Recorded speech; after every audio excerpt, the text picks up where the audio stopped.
Hi, so we're going to firstly go through our lymphatic drainage upper limb sequence that I would typically do for myself after treatment, as I suffer a little bit from some swelling in the arm on my left side. I also use this with my class on days after I've had treatment, and any patient who might need it, or any client who might need it who attends my yoga. So the idea is that all the movements are slow and controlled. We don't do anything with too much levity or energy because we want our lymphatic system to move efficiently.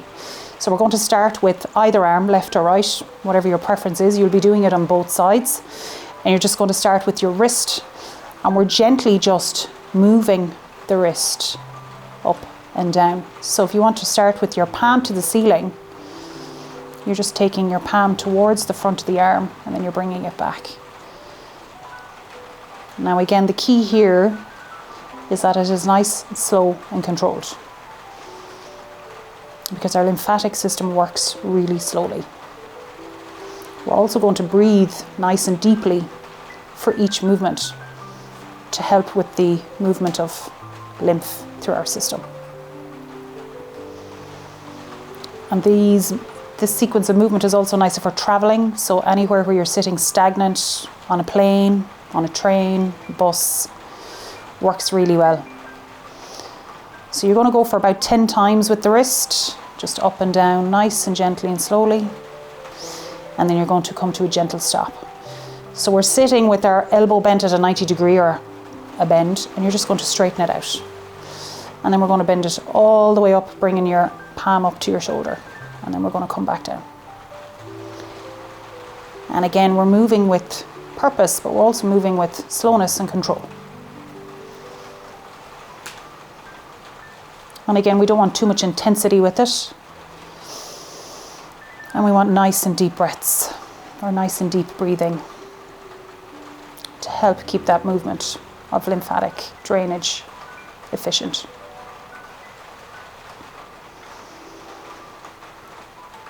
And again, for each limb, we're going to be moving 10 times, or for each joint, we're moving it 10 times.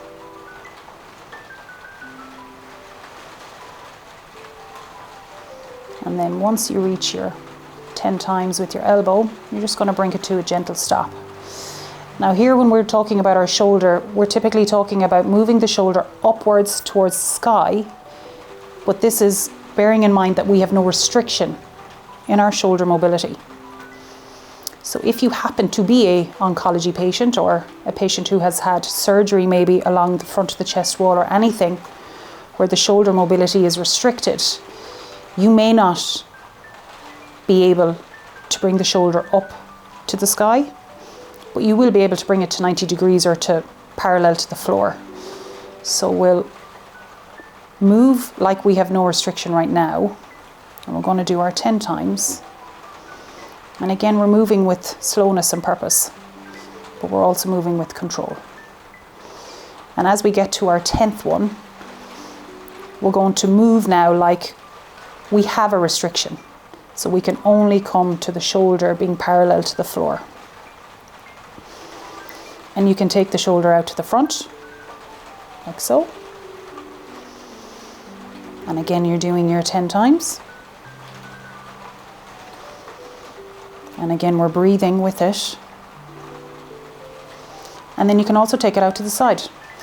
So again, the shoulder is parallel to the floor, or the upper arm is parallel to the floor as we come out and away from the chest wall. And again, we're moving with purpose and control. None of this should be causing any discomfort that is worsening as you continue with the movement. But don't be surprised if you are suffering with a little bit of lymphatic backup or stagnation, that you have a little bit of an ache maybe, or can feel the movement a little bit more than you would usually. So we're coming to our 10th one. And then once you're done, we'll gently take the arm down, and then we will repeat on the opposite side.